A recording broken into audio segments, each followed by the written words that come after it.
Ano ba ito? Power absorber. Tama bang brand ito? Parang may mali. Bakit hindi gumagana? Ano to?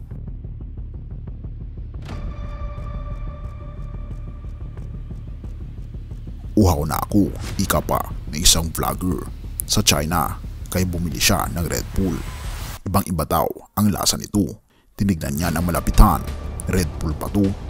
Ngunit kung iyong makikita, Tired Bull pala. Wow, Adidas ito. Iba yung tela, ang ganda. Wow, wait, yung brand na to, tanong, ano nga ba ito? Anong bansa sa mundo ang may counterfeit goods na kahit higitan pa ang China?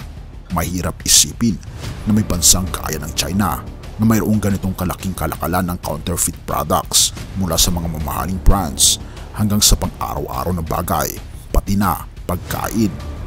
Ang buhay ng mga tao ay puno ng iba't ibang klase ng peking produkto, ngunit ito'y tila bahagi lamang ng iceberg sa market ng peking produkto sa China.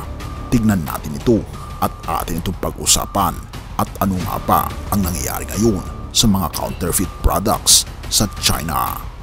Atin itong pag-usapan, mga kaibigan. Ang lalawigan ng EU, ang pinakamalaking wholesale market sa bansa at isa sa mga pinakamalaking pinagmula ng peking produkto sa EU. Ang iba't ibang uri ng fake goods ay marami, mula sa laruan at alahas hanggang sa mga electronic products. Tuwing ang isang kilalang brand na naglalabas ng bagong produkto, nagbibiro ang mga netizens na ang pressure ay nasa EU dahil ito ang pinakamalaking small commodity distribution center sa buong mundo.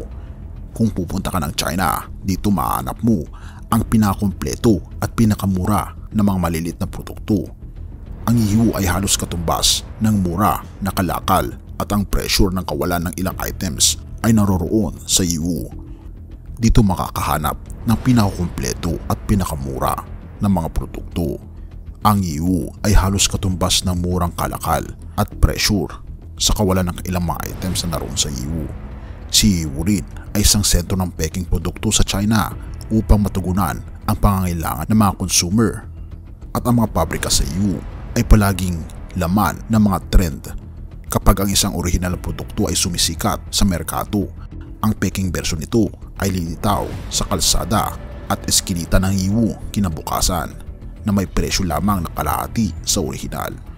Maraming Chinese e-commerce platforms tulad ng Tao, Pinduoduo ay nanggaling dito para sa kanilang produkto.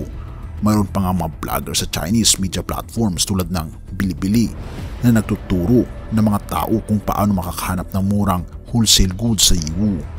Tingnan natin kung paano inilalabas ng mga vlogger na ito ang mga source sa EU. Tingnan mo itong relo, may sapphire sa paligid. O ito ba ay may kasamang sapphire?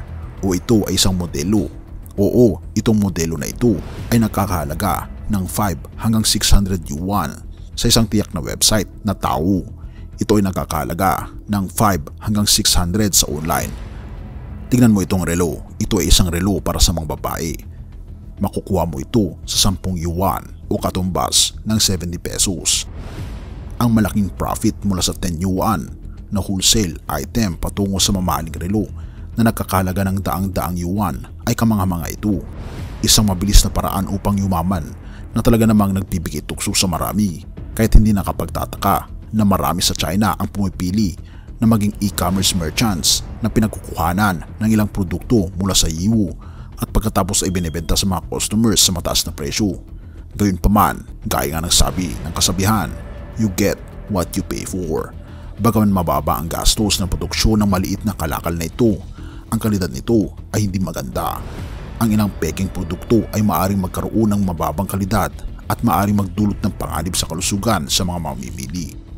Halimbawa, karamihan sa mga nagtitinda ng laruan ay nagbebenta ng mga plastic na laruan at ang mababang kalidad na plastic na laruan ay maaaring magkaroon ng hanggang 126 na sangkap na maaaring maging panganib sa kalusugan ng mga bata at maaaring maging carcinogenic o cancerous na mga produkto. May mga netizens na bumibili ng mga down jackets para sa mga bata online at natuklasan na puno ito ng peking materyales. Bago ang Double 11 Shopping Festival noong nakaraang taon, nagkandak ang Chinese media na the paper ng undercover investigation sa North Sado Twin sa Yiwu na kilala bilang #1 village para sa internet celebrity live streams sa China. Sa kanilang pagbisita, natagpuan ng reporter ang maraming tindahan na nagbebenta ng peke at mababang kalidad na produkto. Sa unang tindahan ng laruan na binisita, tinuro ng may-ari ang reporter patungo sa isang SUV na nakaparada sa pintuan kung saan puno ng mga malalaking Ultraman toys na may presyo na nasa mga tens o dozens ng yuan per kilogram. Sa isang tindahan ng leather goods, isang Saron handbag na kadalasang nagkakalaga ng tens of thousands ng yuan ay maaring mabili sa Yiwu ng mahigit 200 yuan na may authentic look na label. Sa isang tindahan ng wholesale na damit, nakita ng reporter ang mga knock-off na mga sikat na brand tulad ng North Face at Arc'teryx na may presyo na kalahati lang ng original. Ang mga natuklasang ito ay nagpapakita ng mga kasinungalingan at pandaraya sa likod ng kasaganaan ng China sa tinatawag na #1 village para sa live commerce na pangunahing nakasalalay sa pagbebenta ng mga peking produkto upang kumita ng pera. Noon, ang China ay isang manufacturing powerhouse na may maraming sikat na brands na nagtatayo ng orihinal na equipment manufacturing o OEM factories. Ngunit ang mga factory na ito, matagal nang nagtrabaho ay naging eksperto sa mga disenyo at teknolohiya, kaya't sila ay naging capable na mag-produce ng mga peking produkto na parehong-pareho o mas mataas pa sa kalidad kaysa sa mga orihinal. Kunin natin ang mga paggawa sa sapatos bilang halimbawa. Ang Puan sa Fujian ay kilala para sa paggawa ng sapatos. Ang kalidad ng mga peking sapatos mula sa pabrika sa Puan ay minsan mas mataas pa kaysa sa orihinal. Noong 2020, si Li Jianhui, ang alkalde ng Puan, nagbibiro na kung ang iyong Nike shoes ay nasira sa loob ng 2 taon, ito ay totoo. Kung ito ay nagtagal ng 3 taon, ito ay gawa sa Puan.